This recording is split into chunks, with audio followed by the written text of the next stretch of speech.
Good morning student. हम बात कर रहे हैं 8th क्लास का आपका जो 5वां चैप्टर है हिस्ट्री का, जब जनता बगावत करती है 1857। और उसके बाद यहाँ हम नेक्स्ट कॉन्सेप्ट पे बात करते हैं सैनिक विद्रोह। जन विद्रोह कैसे बन गया, जन विद्रोह है सैनिक विद्रोह जो हुआ है उसके विषय में, क्योंकि सिपाहियों के द्वारा जो किया गया है। शासक और प्रजा के बीच संघर्ष कोई अनोखी बात नहीं होती, हमेशा ही होती रही है। राजा और सिपाहियों, हम बात करें राजा और उसकी प्रजा के बीच, कभी कभी संघर्ष इतने फैल जाते हैं कि राज्य की सत्ता छीन भिन्न हो जाती है और बहुत सारे लोग मानने लगे कि उन सब का शत्रु एक है, इसलिए वो सभी कुछ करना चाहते हैं। इस तरह की स्थिति से हालात अपने हाथ में लेने के लिए लोगों को संगठित होना पड़ता है राजा के विरोध, और उसे संचार, पहलकदमी और आत्मविश्वास का परिचय देना होता है। भारत के उत्तरी भागों में 1857 में ऐसा ही कुछ हुआ था। फतेह और शासन के 100 साल बाद ईस्ट इंडिया कंपनी को एक भारी विद्रोह से जूझना पड़ा, क्योंकि 1757 में प्लासी का युद्ध है। उसके साथ ही ईस्ट इंडिया कंपनी की नींव है वो मजबूत हो जाती है, रखी जाती है। और 100 साल बाद 1857 में 1857 का विद्रोह हुआ। बगावत में कंपनी के अस्तित्व को खतरे में डाल दिया। मेरठ से शुरू करके सिपाहियों ने कई जगह बगावत की। कहाँ से शुरू हुई है? मेरठ से। और समाज के विभिन्न तबकों में असंख्य लोग विद्रोही तेवरों के साथ खड़े हुए हैं। कुछ लोग मानते थे कि 19वीं सदी के उपनिवेशवाद के खिलाफ दुनिया भर में यह सबसे बड़ा सशस्त्र संघर्ष था, इससे पहले नहीं हुआ था शायद कोई ऐसा। तो यहाँ पे मेरठ से दिल्ली तक हम बात करें, 29 मार्च 1857 को युवा सिपाही मंगल पांडे को बैरकपुर में अपने अफसरों पर हमला करने के आरोप में फांसी पर लटका दिया। मंगल पांडे को फांसी की सजा दी गई, 29 मार्च 1857 को बैरकपुर में। और कुछ दिन बाद मेरठ में तैनात कुछ सिपाहियों ने नए कारतूसों के साथ फौजी अभ्यास करने से इनकार कर दिया।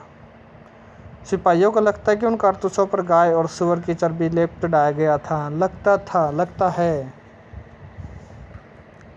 लेकिन हो सकता है कि अफवाह भी हो। 85 सिपाहियों को नौकरी से निकाल दिया गया। कितनों को निकाला? 85 को।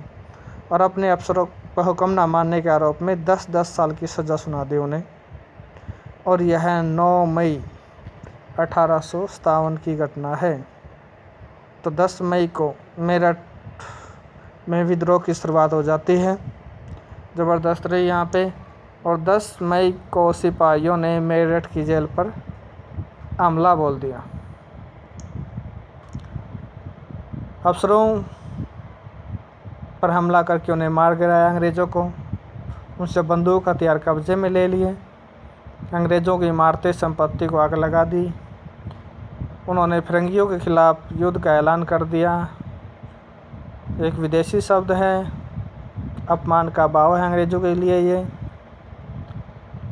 और सिपाही पूरे देश में अंग्रेज़ों के शासन को ख़त्म करने के पर उतारू हो गए। लेकिन सवाल यह था कि उन अंग्रेज़ों को जाने के बाद देश का शासन कौन चलाएगा? सिपाहियों ने इसका भी जवाब ढूंढ लिया। मुग़ल सम्राट बहादुर शाह जफ़र को देश का शासन सौंपना चाहते थे वो। तो राजा है, मुग़ल बादशाह ही होंगे। और मेरठ में कुछ सिपाहियों की एक टोली 10 मई को रात को घोड़ों पर सवार होकर अंधेरे में दिल्ली पहुंच जाती है और उसके आने की खबर फैली। दिल्ली में तैनात टुकड़ियों ने बगावत कर दी। उन्होंने यहाँ भी अंग्रेज अफसर मारे गए। देसी सिपाहियों ने हथियार व गोला बारूद कब्जे में ले लिया दिल्ली में भी, और इमारतों को आग लगा दी। मेरठ के बाद दिल्ली में भी ऐसा ही हुआ। विजयी सिपाही लाल किले की दीवारों के आसपास जमा हो जाते हैं। वे बादशाह से मिलना चाहते हैं, और बादशाह अंग्रेज़ों की भारी ताकत से दो हाथ करने को तैयार नहीं थे। लेकिन सिपाही भी अड़े रहे। आखिरकार जबरन महल में घुस गए और उन्होंने बहादुर शाह जफ़र को अपना नेता घोषित कर दिया। बहादुर शाह जफ़र द्वितीय।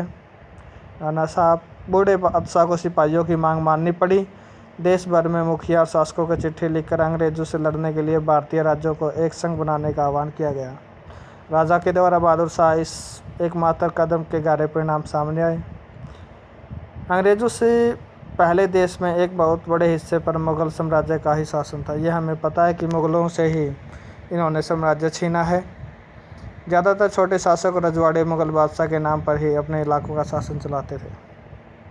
ब्रिटिश शासन के विस्तार से भयभीत से बहुत सारे शासकों को लगता है कि अगर मुग़ल बादशाह दोबारा शासन स्थापित कर ले तो वे मुग़ल आधिपत्य में दोबारा अपने इलाकों का शासन बेफिक्र होकर चलाने लगेंगे।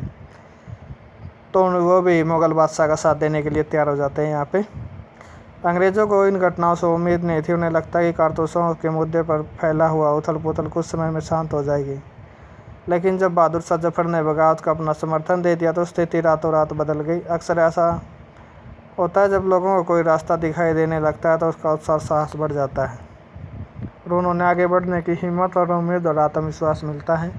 तो रास्ता दिखाई दिया उन्होंने बहादुर शाह जफ़र द्वितीय। बगावत फैलने लगी। जब दिल्ली और अंग्रेज़ों के पैर उखड़ गए तो लगभग एक हफ्ते तक कहीं कोई विद्रोह नहीं हुआ। जाहिर है कि खबर फैलने में अभी कुछ समय और लगना ही था, लेकिन फिर तो विद्रोहियों का सिलसिला ही शुरू हो गया। विद्रोह पे विद्रोह होने लगे, एक के बाद एक। हर रेजिमेंट में सिपाहियों ने विद्रोह कर दिया। जो रेजिमेंट हैं, जो अंग्रेज़ों ने टुकड़ियाँ बनाई हुई थी उसमें, और वे दिल्ली, कानपुर, लखनऊ जैसे मुख्य बिंदुओं पर दूसरी टुकड़ियों का साथ देने के लिए निकल पड़ते हैं। उसके बाद उनकी देखा देखी कस्बों और गांव के लोग भी बगावत के रास्ते पर चल पड़ते हैं। स्थानीय नेताओं, जमींदार, मुखियाओं के पीछे संगठित हो गए। ये लोग अपनी सत्ता स्थापित करने अंग्रेज़ों से लोहा लेने के लिए तैयार थे। स्वर्गीय पेशवा बाजीराव के दत्तक पुत्र नाना साहब कानपुर के पास रहते थे। तो पेशवा बाजीराव के जो दत्तक पुत्र हैं नाना साहब, उन्होंने सेना इकट्ठित की कानपुर में। ब्रिटिश सैनिकों के शहर में खदेड़ दिया। उन्होंने खुद को पेशवा घोषित किया और ऐलान किया कि बहादुर शाह जफ़र के तहत गवर्नर हैं। लखनऊ की गद्दी से हटा दिए गए नवाब वाजिद अली शाह के बेटे बेरजिस कदर को नया नवाब घोषित कर दिया गया। तो लखनऊ में भी वाजिद अली शाह के बेटे हैं बेरजिस को नवाब घोषित किया गया। बेरजिस कदर ने भी बहादुर शाह जफ़र को अपना बादशाह मान लिया। उसकी मां बेगम हजरत महल ने अंग्रेज़ों के खिलाफ विद्रोह को बढ़ावा देने में बढ़ चढ़ कर हिस्सा लिया। तो बेगम हजरत महल ने लखनऊ में नेतृत्व किया। झांसी में रानी लक्ष्मीबाई भी विद्रोही सिपाहियों के साथ जा मिली। नाना साहब के सेनापति टाटा टोपे के साथ मिलकर अंग्रेज़ों को भारी चुनौती दी झांसी की रानी ने। मध्य प्रदेश में मांडला क्षेत्र में राजगढ़ की अवंतीबाई लोधी ने 4000 सैनिकों की फौज तैयार की और अंग्रेज़ों के खिलाफ उनका नेतृत्व किया। क्योंकि ब्रिटिश शासन में उन्होंने राज्य के प्रशासन पर नियंत्रण कर लिया था, तो ब्रिटिश सेना ने ऐसा किया था। विद्रोही टुकड़ियों के सामने अंग्रेज़ों को संख्या बहुत कम थी। बहुत सारे मोर्चों पर उनकी ज़बरदस्त हार हुई अंग्रेज़ों की। इससे लोगों को यकीन हो गया कि अब अंग्रेज़ों का शासन धीरे धीरे ख़त्म हो चुका है, हो जाएगा। अब लोगों को विद्रोहियों से कूद पड़ने का गहरा विश्वास मिल गया था। ख़ास तौर से अवध के इलाके में चौतरफा बगावत की स्थिति थी। अवध 6 अगस्त 1857 को लेफ्टिनेंट कर्नल टाइटलर ने अपने कमांडर इन चीफ को टेलीग्राम भेजा, जिसमें उसने अंग्रेज़ों के भय को व्यक्त किया था। हमारे लोग विरोधियों की संख्या और लगातार लड़ाई से थक गए हैं। इसके साथ एक एक गांव हमारे खिलाफ है, जमींदार भी हमारे खिलाफ खड़े हो गए हैं। तो अंग्रेज़ ये कहने लग जाते हैं।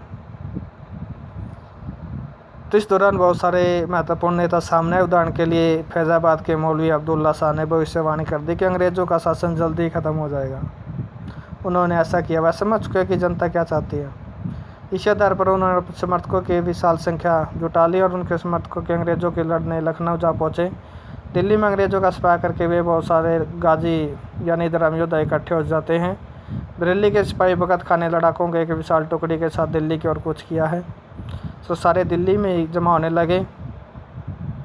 तो बिहार में पुराने जमींदार कुंवर सिंह ने विद्रोहियों के सिपाहियों का साथ दिया और महीनों तक अंग्रेज़ों से लड़ाई लड़ी। तमाम इलाकों के नेता लड़ाके इस युद्ध में हिस्सा ले रहे थे। तो सारे दिल्ली इकट्ठा हो रहे थे। नेक्स्ट कॉन्सेप्ट में हम बात करेंगे। तब तक धन्यवाद।